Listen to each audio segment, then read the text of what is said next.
este es un tema que hemos seguido, ¿no es cierto? ¿Qué pasa con Atacama? ¿Qué pasa con los colegios? ¿Qué pasa con las escuelas? ¿No es cierto? Se ha anunciado, ¿no es cierto?, de distintas maneras el descontento de los profesores, al menos con los tiempos, ¿no es cierto?, en que se iban a producir estos arreglos. Estamos con la senadora por la región de Atacama, Yasna Proboste, para hablar de este tema. ¿Cómo está, senadora? Hola, Julio César. Bueno, a veces uno dice, no podría ser peor. Realmente estamos muy desilusionados de lo que ha pasado en materia educacional en nuestra región, porque ustedes han estado siguiendo esta situación, esta larga agonía. La verdad, de una movilización, Julio César, que viene desde comienzos del año escolar 2023 ya.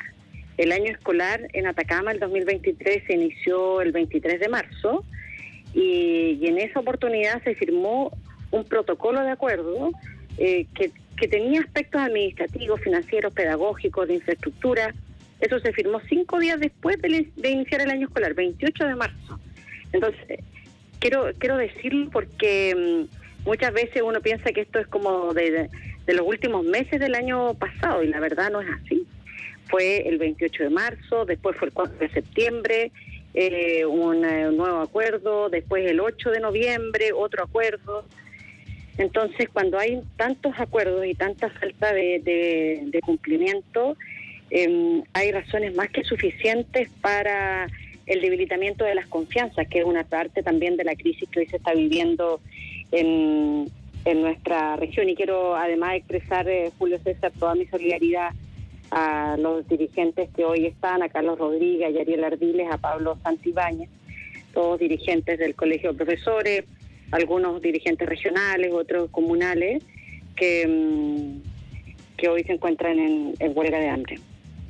Bueno, qué triste que todo haya llegado a una huelga de hambre. Nosotros hemos seguido este caso, pero muy al dedillo. Desde el 2023 hemos entrevistado a todos los protagonistas de los distintos sectores.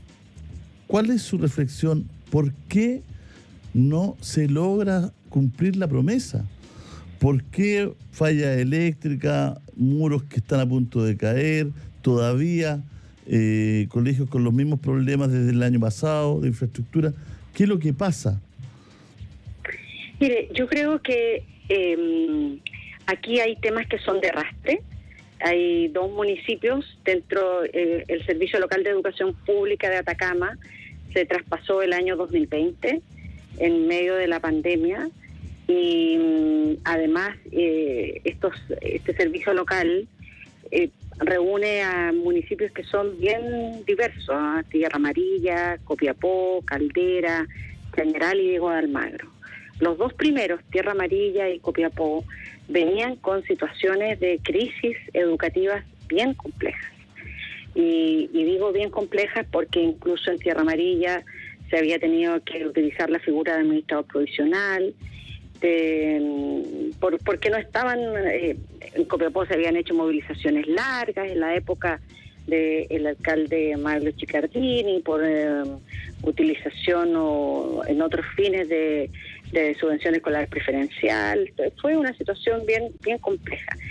Por todas esas razones y además por la pandemia del año 2020, nosotros personalmente presenté un proyecto de acuerdo para postergar la entrada en vigencia. Pero no fuimos escuchados, fue a pesar de que era un proyecto que finalmente conseguimos un apoyo bien transversal en las firmas del proyecto. Pero el gobierno de la época, gobierno anterior, siguió adelante con los traspasos y en Copiapó, o sea, en Atacama, la verdad, ha tenido una serie de elementos que han sido complejos, pero donde el grueso se ha generado también en esta administración. O sea, los problemas que han habido desde el punto de vista administrativo, manejo de recursos, sendos informes de la Contraloría. Yo lo he mencionado más de una vez, pero yo antes de que asumiera el ex ministro Ávila, me reuní con él, le entregué todos los informes de la Contraloría, que ya daban cuenta de situaciones complejas. Después siguieron ocurriendo, profundizándose esos problemas complejos. Y bueno, como lo dijo el propio presidente de la República cuando nos cuando la Comisión de Educación nos reunimos con él en enero de este año, en donde él reconocía que la gestión de educación de su gobierno estaba al debe. Bueno, sigue al debe. La verdad, en Atacama sigue al debe la gestión de este gobierno en materia educacional. Pero hay cosas elementales, cuestiones de trabajos de maestros, digamos. Sí. ¿Por qué eso no se logra hacer? Bueno, porque yo creo que se juntó una serie de... Primero, uno de los problemas por los que tuvo un fracaso muy evidente la municipalización también, es que finalmente no estaban ahí los mejores, sino que eran los amigos del alcalde o la alcaldesa de turno. Y ese modelo se reprodujo particularmente en ese servicio local, en donde lo que primaba era la mistocracia de algún sector y no las competencias técnicas. Entonces, mire, cuando uno ve contratos millonarios en ese servicio local de educación pública, y que uno dice, bueno, ¿y dónde están? Contratos millonarios en transporte, en mantenimiento de escuelas. Nosotros el día jueves que se constituyó la Comisión de Educación del Senado allá, le tocó a una colega, la senadora Aravena, me decía, nos pusimos a recoger vidrios de una sala de clase, vidrios que estaban ahí. Y bueno, y habían firmado un contrato con una empresa encargada de aseo, mantenimiento, y que de acuerdo a los registros en esa escuela ya había hecho todo el trabajo. Entonces, hay problemas en el mantenimiento de las condiciones mínimas, en la implementación, en temas que son muy básicos, muy básicos, Julio César. Esa es una situación que es muy desilusionante, muy desalentadora, porque la promesa era que la nueva educación pública iba a funcionar con otros estándares. Y la verdad, el problema no es en Atacama. Este es un problema mucho más generalizado. En Atacama hay una fuerza, una convicción de defensa, de levantar la voz por los derechos de los niños y niñas y adolescentes, tal como lo reafirma el propio informe de la Defensoría de la Niñez, donde señala que hay una vulneración a los derechos de niños, niñas y adolescentes y que hay una responsabilidad del Estado. Y por eso es que entrega una serie de recomendaciones al Ministerio de Educación, al Ministerio Secretaría General de la Presidencia, a la Serenía, entre otros. Porque además hay muchas platas perdidas en la zona. Además, se han comprometido auditorías. Bueno, la Contraloría en esto jugaba un rol que es bien importante. Digo, la Contraloría General de la República. También ha actuado la propia auditoría ministerial, ya lo hemos conversado en otros momentos, Julio César.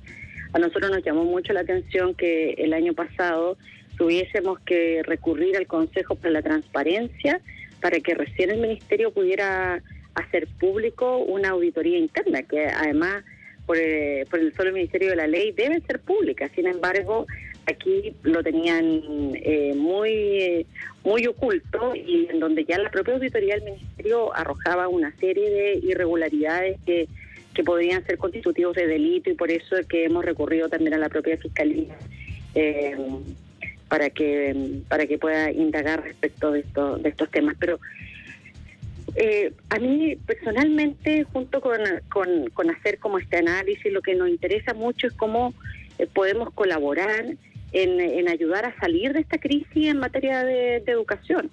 Y en este ánimo de cómo salimos de esta crisis, es que ya venimos trabajando hace varios meses con universidades que están colaborando muy desinteresadamente. Aprovecho a agradecer a la Universidad de Atacama, a la Universidad Católica de Valparaíso, se ha sumado a la Universidad Metropolitana de Ciencias de la Educación para ir mirando también otros elementos que están en crisis, porque no es solo los temas de infraestructura, también están en crisis los resultados de aprendizaje, el rezago escolar, y para eso nosotros vemos que el Ministerio sigue muy ausente de lo que debiera ser una misión central del propio Ministerio en este orden de cosas.